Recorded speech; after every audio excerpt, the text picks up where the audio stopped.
So ఏంటంటే ఈ విషయము ఈమె ఏంటంటే మాకు అడ్వకేట్‌గా మా ఆఫీస్‌కి రావడం జరిగింది ఈరోజు. సో వకాలత్తు కూడా ఇవ్వడం జరిగింది. దీనికి సంబంధించి అంటే యాక్చువల్ 3 డేస్ నేను అందుబాటులో లేకపోవడం వల్ల మా టీము ఈమెని ఇప్పటివరకు కూడా మా టీము ఛానల్ ఏదైతే ఉందో మా టీము అడ్వకేట్ టీమ్ ఏదైతే ఉందో ఇప్పటివరకు ఆమెను ఫాలోఅప్ చేయడం జరిగింది. సో నేను నిన్న అంతా న్యూస్ అంతా చూశాను. చూసిన తర్వాత న్యూస్ అంతా చూశాను. చూసిన తర్వాత ఈరోజు మా ఆఫీస్‌కి వచ్చారు. అడ్వకేట్ ఆఫీస్‌కి వచ్చారు. వకాలత్తు కూడా నాకు ఇవ్వడం జరిగింది. సో దీనికి సంబంధించి అంటే లీగల్ గా మాత్రం మేము పోరాటం చేయడానికి సిద్ధంగా ఉన్నాము. మీకు ఏంటంటే ఆల్రెడీ డీజీపీ గారికి హానరబుల్ డీజీపీ గారికి కూడా మనం లెటర్ రాయడం జరిగింది. అలాగే నేషనల్ హెచ్ఆర్సీలో కూడా పిటిషన్ కూడా వేశాం. ఆయన మీకు నేను షేర్ చేస్తాను. అలాగే ఇప్పుడే మా ఢిల్లీ నుంచి మా మిత్రుడు మా ఆఫీస్ మిత్రుడు నేషనల్ ఉమెన్ కమిషన్లో కూడా ఫిర్యాదు చేయడం జరిగింది. ఈరోజు ఫైల్ చేశాము ఈ సంఘటన విషయంలో.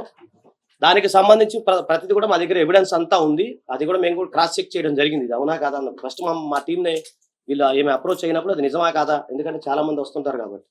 సో ఈ మధ్యకాలంలో మీకు తెలుసు కదా అంతా ఏ కానీ ఎన్ని ఉంది కానీ మేము అన్ని చూసాము. దానికి సంబంధించి మేము ఏదైతే ఉందో ఆ దగ్గర ఉన్న ఎవిడెన్స్ ప్రతిదీ కూడా రేపు మేము 65B కింద దానికి సంబంధించి అది కూడా మేము నెక్స్ట్ కార్యక్రమంలో ఉన్నాము. అలాగే ఫోరెన్సిక్ దాన్ని కూడా మేము సంప్రదించడానికి సిద్ధంగా ఉన్నాము. ఆనరబుల్ డీజీపీ గారికి లెటర్ రాసాము. నెక్స్ట్ దానికి సంబంధించి ఏదైనా అవసరమైతే లీగల్గా ముందుకెళ్తాము. ఒక అడ్వకేట్గా మాత్రమే మేము ఈ కార్యక్రమం వాళ్ళు మమ్మల్ని అప్రోచ్ అవ్వడం జరిగింది. ఒక న్యాయవాదిగా మాత్రమే నేను ఈమె కేసుని టేకప్ చేయడం పోరాడడానికి మేము న్యాయ పోరాటం చేయడానికి సిద్ధంగా ఉన్నాము. దీంట్లో ఎలాంటి రాజకీయాలు కానీ లేకపోతే ఎలాంటి వ్యక్తిగత కక్షలు కానీ మాకు ఎలాంటి అయితే వ్యక్తిగతంగా అయితే ఏమీ లేవు. సో ఒక క్లయింట్గా మమ్మల్ని అప్రోచ్ చేయాలి, అది నేను చెప్పాల్సింది. మిగతాది ఏమైనా ఉంటే మీరు ఆమెను అడగండి. ఇచ్చారు కదా సార్, కొన్ని బయట పెట్టకూడదు. కొన్ని మీరు రెడీ, మీరు అడగండి. మేము మీరు మాట్లాడండి.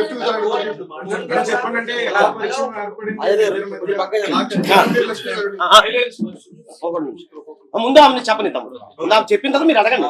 నేను చెప్పాను, నేను ఏంటంటే మన మిత్రులను సపోర్ట్ చేయమని చెప్పాను. ఎంత టైం అయినా సరే మీకు ఇబ్బంది ఏమి లేదు, మీ ఓపికగానే సమాధానం చెప్పని చెప్పాను. ఆమెకి ఇబ్బంది ఏమి లేదు, అందరూ మనకు కావాల్సిన. For the first time, June 14, 2024 లో ఓకే 2024 జూన్ 14th నేను రైల్వే కోడూరు ఎమ్మెల్యేకి మెసేజ్ చేశాను, కంగ్రాచులేషన్ సార్ అని చెప్పి, త్రూ ఫేస్బుక్. మీరే మెసేజ్ చేశారా ఫస్ట్ టైం? యా, నేనే మెసేజ్ చేశాను. Congratulation sir. ఫస్ట్ నుంచి బ్రీఫ్ గా ఏం జరిగింది ఫస్ట్ నుంచి చెప్పండి, క్లియర్ గా చెప్పండి. Ready ma'am, start. కొంచెం భయపడరు, వాయిస్ గట్టి చెప్పండి. ఓకే. సో జూన్ 14, 2024 మన రైల్వే కోడూరు ఎమ్మెల్యేకి నేను మెసేజ్ చేయడం జరిగింది త్రూ ఫేస్బుక్, కంగ్రాచులేషన్ సార్ అని చెప్పేసి. ఆయన థ్యాంక్ యూ అని చెప్పి ఫస్ట్ డేనే నాతో 2-3 hours చాట్ చేశారు. లైక్ నైట్ 11:30 ఆ టైం వరకు చాట్ చేశారనమాట. డీటెయిల్స్ అన్నీ కనుక్కోవడం జరిగింది. ఆయన నువ్వేం చేస్తావు, ఎక్కడ ఉంటావు, పెళ్ళి అయిందా, పిల్లలు ఉన్నారా, హస్బెండ్ ఏం చేస్తాడు, ఈ డీటెయిల్స్ అన్నీ అడగడం జరిగింది. నేను చెప్పాను. లాస్ట్లో ఆయన ఫోన్ నెంబర్ ఇచ్చి నా ఫోన్ నెంబర్ తీసుకొని ఇక్కడ వద్దు టెలిగ్రామ్లో చాట్ చేద్దాము అనేసి చెప్పారు. సో నేను టెలిగ్రామ్లో మెసేజ్ చేశాను.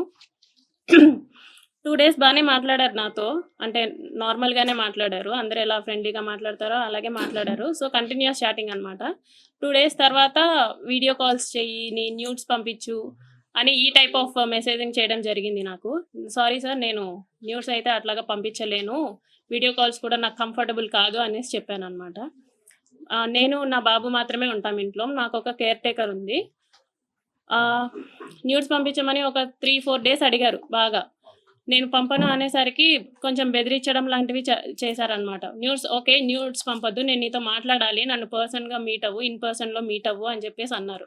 ఎలా కుదురుతుంది సార్, నాకు అవ్వదు, నాకు మా బాబుతోనే ఉంటుంది రోజంతా, నాకు అవ్వదు అనేసి అన్నాను.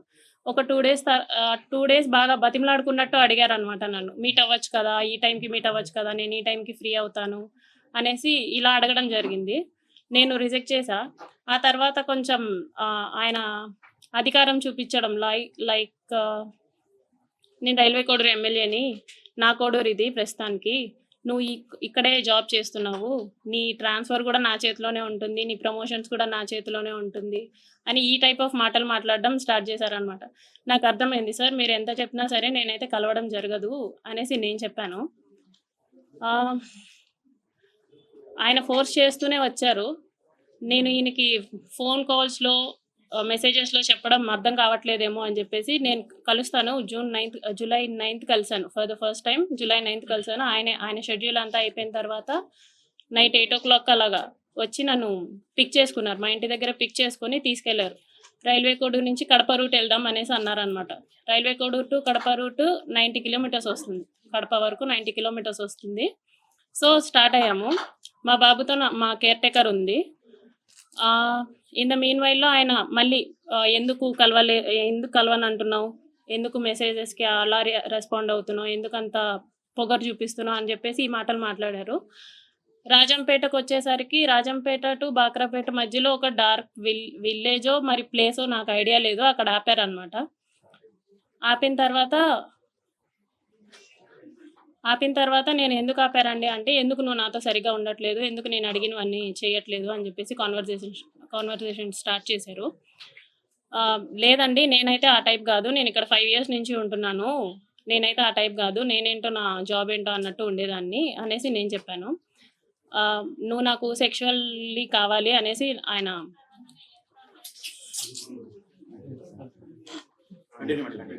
చెప్పండి.